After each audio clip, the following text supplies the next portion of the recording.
Paris ઓલિમ્પિકમાં ભારતના ખાતામાં વધુ એક મેડલ. રેસલર અમન સેહરાવતે જીત્યો બ્રોન્ઝ મેડલ.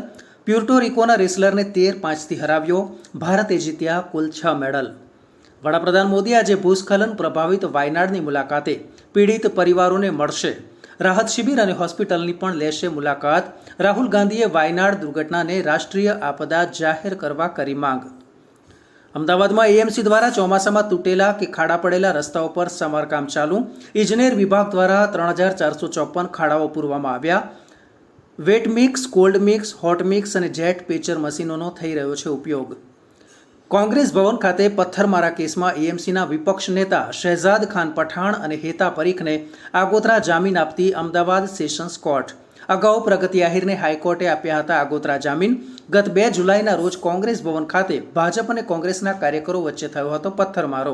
સરદાર સરોવર ડેમની સતત વધી રહી છે સપાટી. મધ્યપ્રદેશથી 3.67 લાખ ક્યુસેક પાણીની આવક થતાં ડેમ 70% ભરાયો. નર્મદામાં 28,464 ક્યુસેક પાણી છોડાયું. જળ સપાટી પહોંચી 130.81 મીટરે. બ્રાઝિલમાં પ્લેન ક્રેશ થયું, 61ના મૃત્યુ. સાવો પાઉલો શહેરમાં બન્યો બનાવ. 1 મિનિટમાં 17,000 ફૂટ નીચે પડ્યું વિમાન.